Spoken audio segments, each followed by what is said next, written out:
Bonjour à tous, bonjour à toutes, bienvenue pour cette nouvelle vidéo. Aujourd'hui une vidéo très spéciale puisque c'est sur un jeu que tout le monde attend depuis des semaines voire des mois. Il s'agit de Small World of Warcraft. Et oui, Days of Wonder nous a gâtés avec un partenariat avec Blizzard pour nous sortir une version créée par Philippe Keyertz de Small World. Donc il s'agit de Small World of Warcraft, donc tout l'univers de World of Warcraft qui est balancé comme ça dans Small World. Et bah c'est un vrai bonheur de pouvoir essayer ce jeu. Et d'ailleurs je tiens absolument à remercier le cousin Batou qui m'a prêté ce jeu, puisqu'en fait il l'a acheté, il a même pas joué encore, il me l'a prêté pour faire la vidéo, et ça vraiment c'est cool parce qu'il sait que voilà, on peut pas acheter toutes les semaines des jeux, et puis bah là c'était l'occasion de faire un vrai bon truc tout de suite à la moment de la sortie. Donc un grand merci à Batou. Et maintenant voici le contenu de Small World of Warcraft les amis, c'est parti, et on se retrouve juste après à la fin de la vidéo, comme d'habitude pour les avis, juste après le contenu et les règles. À tout à l'heure.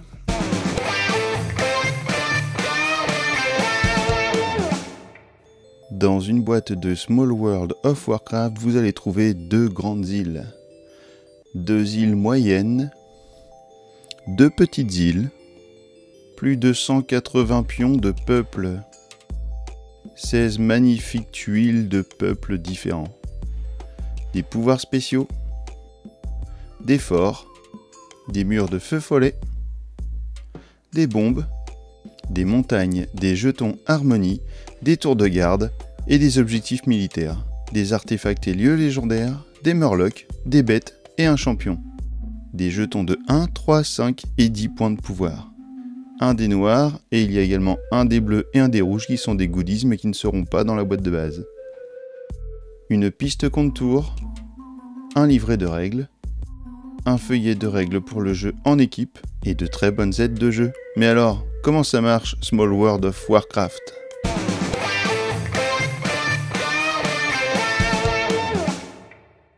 Voici une mise en place de Small World of Warcraft pour 2 joueurs. Donc nous allons placer ici une grande île et une petite île. Sur les zones, sur les terrains avec la lettre L, ici pour la grande île, nous allons placer un artefact ou lieu légendaire, ainsi que sur la petite île, sur la case où il y a la lettre S pour Small, nous allons placer un autre artefact ou lieu légendaire. Partout où vous allez trouver des petits coquillages comme cela, vous allez placer un murloc, donc ici, ici, ici, ici, ici. Et vous allez placer des montagnes, des jetons montagne sur les cases de montagne. Nous avons fait la mise en place des peuples juste ici. Donc vous avez les nains fermiers, les orques arboristes, etc. La piste de contour est sur le tour numéro 1. Et chaque joueur démarre la partie avec 5 pions de victoire. Lors du premier tour, le joueur va choisir son peuple. Le premier peuple sera gratuit. Si vous souhaitez prendre un peuple juste après dans l'ascenseur des peuples, eh bien il vous coûtera 1 point de victoire à chaque fois. Par exemple, si vous voulez prendre le nain, c'est pas de souci, il sera gratuit. Si vous voulez prendre plutôt les orques, à ce moment-là, vous devrez placer un jeton de victoire sur le peuple des nains et vous allez être autorisé à ce moment-là à prendre le peuple des orques. C'est ce que le premier joueur va faire. Hop, il récupère son peuple et juste aussitôt, après avoir récupéré son peuple, eh bien, qu'est-ce qui se passe? On va récupérer les petits personnages. Donc vous allez en récupérer 6 et 4, 10 pions de personnages. Quel sera le pouvoir des orques? Eh bien les orques gagneront 1 point de pouvoir supplémentaire à chaque fois qu'ils vont conquérir un terrain occupé par un peuple de l'Alliance. Car effectivement, vous voyez ici le petit symbole du peuple de la Horde, et alors qu'en bleu, ce sont les peuples de l'Alliance. Il arrive parfois qu'il y ait des peuples qui ont ni le logo de l'Alliance ni celui de la Horde, et ce seront des peuples neutres. Son pouvoir spécial associé à cette huile sera herboriste. Cela veut dire que les orques gagneront 1 point de victoire supplémentaire à chaque fois qu'ils occuperont un terrain de prairie. Donc le premier joueur va directement pouvoir placer ses pions de peuple sur l'île. À savoir qu'à chaque fois qu'il va entrer sur une île, il devra forcément passer par une tuile avec une ancre, comme ceci. Ces tuiles auront un coût de passage qui sera surélevé de 1 pion peuple, étant donné que ce sont les coûts de transport. Donc si par exemple l'orque décide de rentrer sur cette tuile qui est occupée en plus par un Murloc. Il va placer 2 tuiles, plus une pour l'encre, donc pour son coup de transport, plus une puisqu'il y a un Murloc, donc il doit ajouter un personnage de plus, afin de battre le Murloc. Il peut désormais aller conquérir des tuiles adjacentes à la case qu'il vient de conquérir. Si on veut aller conquérir celle-ci avec une encre, nous n'aurons pas le coût supplémentaire du transport, étant donné que nous sommes déjà sur l'île. Les orques ont un bonus supplémentaire d'1 point de pouvoir pour aller conquérir des terrains de prairie. Et ben on va pas se gêner, on va aller conquérir ce terrain, donc avec 2 pions de peuple. Nous pouvons également aller conquérir ce terrain dans la prévision d'aller chercher ce petit terrain prairie juste après pour gagner 1 point de victoire supplémentaire. Donc puisqu'il y a un Murloc, il va falloir donc 2 pions d'orques plus 1 pour battre le Murloc. Ce territoire m'appartient et il me reste un seul pion. Je peux très bien, lors de ma dernière conquête, utiliser le dé noir fourni dans la boîte qui a 3 faces sans rien, 3 faces vides, et des faces avec un impact, 2 impacts et 3 impacts. Cela signifie que lors de ma dernière conquête, j'ai le droit de poser un seul pion sur la prairie et de lancer le dé. Si j'ai au moins 1 en résultat sur le dé, je vais pouvoir conquérir ce territoire. Si j'ai moins de 1, c'est-à-dire 0, eh bien je reprendrai mon pion et mon tour s'arrêtera. Je le lance, j'ai 3, donc tout va bien, j'ai le droit d'occuper ce terrain. Arrive maintenant la phase de déploiement, donc j'ai ici 4 pions, je peux en déplacer afin de renforcer certains endroits. Vu qu'ici je n'ai qu'un pion, je vais prendre par exemple 2 pions ici et les placer sur la case où je n'avais qu'un pion pour renforcer ma position afin que si jamais le deuxième joueur venait à conquérir ce territoire, ce soit plus difficile pour lui. Cette phase terminée, nous allons pouvoir compter les points. Donc chaque territoire occupé par votre peuple vous rapportera 1 point. Donc 1, 2, 3 et 4, plus les points herboristes qui correspondent aux 2 plaines. Donc cela me fait gagner 4 plus 2, 6 points. Je prends 6 points de victoire et je les amène ici. Mon tour est maintenant terminé, c'est au tour du joueur suivant. Avant son tour, nous allons compléter la piste. Donc tous les peuples qui sont sous celui que je viens d'acheter remontent d'un cran et on remet un peuple ici, afin d'en avoir toujours 6 de choix possibles. Le joueur suivant va avoir donc une possibilité d'avoir les nains gratuitement et en plus de récupérer un point de victoire puisqu'il y a le pion laissé par l'autre joueur. Ou alors il met un pion de points de victoire pour récupérer les gnomes, un pion de points de victoire sur les gnomes pour récupérer les elfes de la nuit, etc. Le joueur va décider de prendre les nains et en même temps de récupérer le point de victoire du joueur précédent. Les nains auront la particularité de pouvoir conquérir des terrains avec des montagnes en utilisant 2 pions peuples de moins. Et ils auront la compétence de fermier, ce qui fait qu'à chaque fois qu'ils occuperont un terrain avec des champs comme ceci, un terrain jaune, ils gagneront 1 point de pouvoir supplémentaire. Donc on va récupérer les personnages des nains, donc le joueur va prendre 5 et 4, donc 9 pions. 2, 3, 4, 5, 6, 7, 8, 9.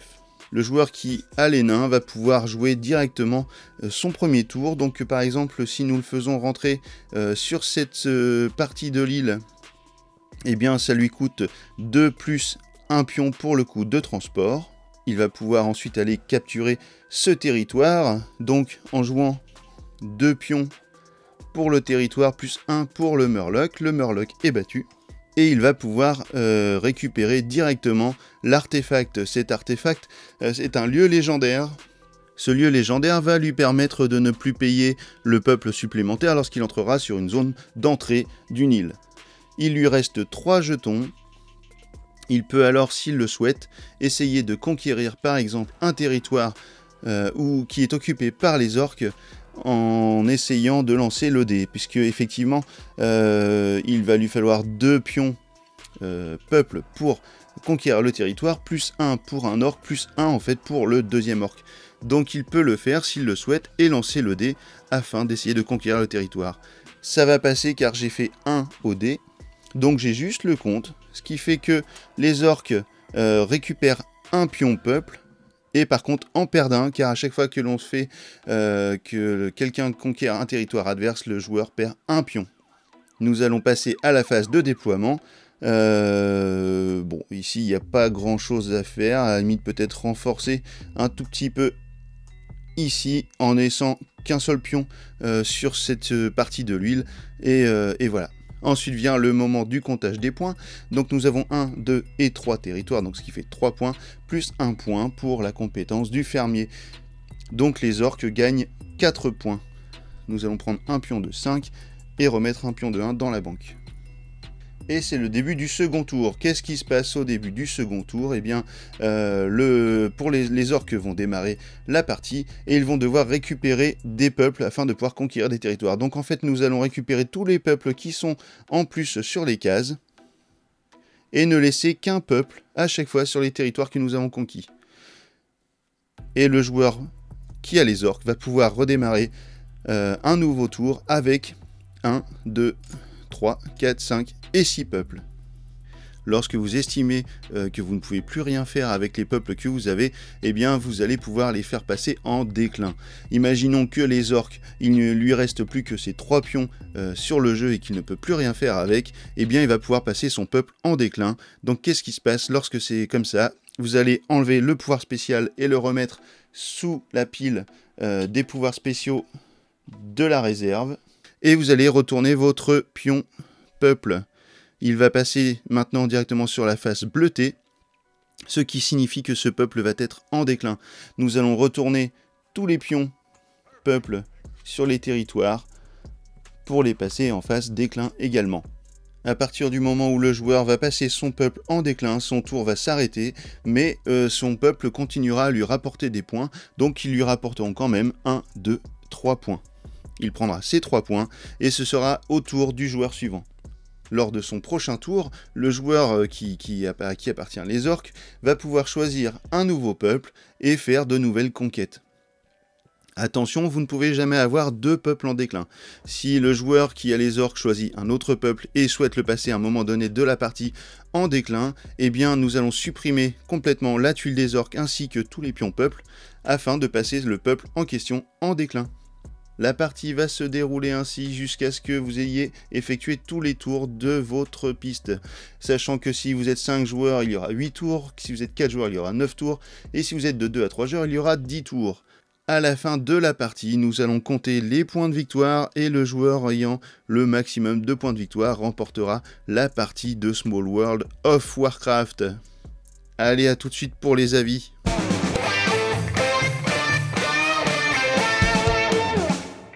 Pour moi, Small World of Warcraft, c'était une découverte sur tous les points, parce qu'en fait, je ne connaissais pas la licence. Et Small World, en fait, je n'y avais joué qu'une seule fois auparavant, il y a déjà quelques années.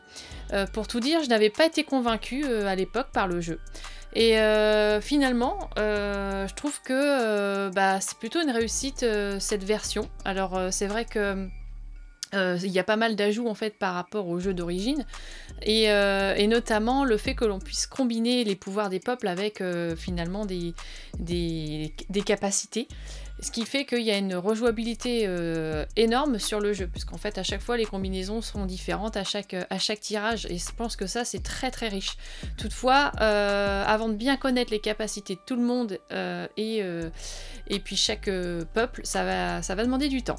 Mais voilà, bon après on n'est pas encore trop spécialiste, mais ça le viendra je pense, car c'est pour moi une valeur sûre. Ce qui est sympa, c'est cette histoire de conquête et de pouvoir finalement tout le temps embêter son adversaire pour lui reprendre les territoires, faire des coups fourrés pour finalement grâce à des pouvoirs. Et parfois aussi, ce qui est intéressant dans ce jeu, c'est le côté artefact qui a été ajouté a priori par rapport à la boîte d'origine, et qui donne des bonus, des armes bonus, ce genre de choses. Voilà, donc nous, en tout cas moi j'aime beaucoup cet aspect conquête, peuple en déclin, etc. C'est vraiment un esprit comme je les aime, et les illustrations, franchement, sont magnifiques. Donc voilà, World of Warcraft, c'est pour moi une valeur sûre, donc allez-y. Et voilà, maintenant vous savez tout, ou à peu près, sur Small World of Warcraft. J'espère que j'ai pas trop dit de bêtises, parce que c'est pas non plus le jeu sur lequel j'ai trop l'habitude de jouer. C'est vrai qu'on avait joué il y a très longtemps à la première version de Small World. Après toutes les versions qu'il y a eu entre deux, et ben en fait on est un peu passé à côté. Et là, voilà, c'était l'occasion de découvrir une nouvelle version, sachant qu'en plus, je n'ai jamais joué à World of Warcraft. Alors je sais, il y a plein de gens qui vont dire « Waouh, alors l'autre, il a jamais joué à Small World, il a jamais joué à Small World of Warcraft, enfin à World of Warcraft, c'est pas possible et tout. » Bon, bah, je suis désolé. C'est vrai que j'étais pas très joueur de jeux vidéo comme ça. Je suis très joueur de jeux vidéo, mais pas trop ce style-là. En tout cas, pas les RPG comme ça, en communauté, etc. Moi, j'aimais bien être tout seul devant ma télé, ou avec mes potes, mais bon, voilà, en même temps devant la télé. Enfin bref, on n'est pas là pour parler de ça, on est là pour parler de Small World of Warcraft. Et bien, moi, je peux vous assurer que je suis vraiment tombé fan de cette version. Je trouve les peuples du coup vraiment cool, parce que je les ai découverts, je les connaissais pas, donc je les ai découverts en regardant un petit peu le jeu, en découvrant le jeu, et les peuples sont super cool. Les pouvoirs qui ont été attribués à ces peuples, j'imagine, sont en relation avec ce qu'ils pouvaient faire dans le jeu, mais en tout cas, je trouve que les pouvoirs sont vraiment top. Les pouvoirs spéciaux qui sont mis en plus comme ça avec les tuiles qu'on additionne, c'est chouette. Les terrains, et ben voilà, au lieu d'avoir un plateau comme on a l'habitude d'avoir, on a des îles avec des entrées, avec des conditions d'entrée en plus, puisque quand on entre sur une île, on a une tuile de personnage, je vais y arriver, à ajouter en plus. Enfin voilà, c'est vraiment, tout a été pensé, tout a été léché, le jeu il est hyper fluide, et puis bah, même si on n'est pas très habitué en final à World of Warcraft ni à Small World, et ben en fait on arrive à jouer très vite, et puis en fait bah voilà, ça reste un jeu de conquête. Alors dans l'idée, bah je sais pas s'il y a d'autres jeux, je suis pas trop habitué aux jeux de conquête en général, mais en tout cas ça me semble une manière de faire assez classique en tout cas.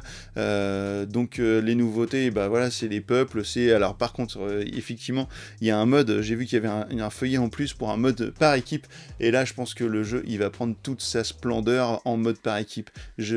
Batou, si tu regardes la vidéo, et je sais que tu vas la regarder normalement, petit coquin, en tout cas peut-être pas jusqu'en entier, mais on verra bien. J'aimerais vraiment qu'on fasse une partie de Small World of Warcraft en équipe. La Horde contre l'Alliance, ça serait vraiment cool. Donc voilà, petit appel.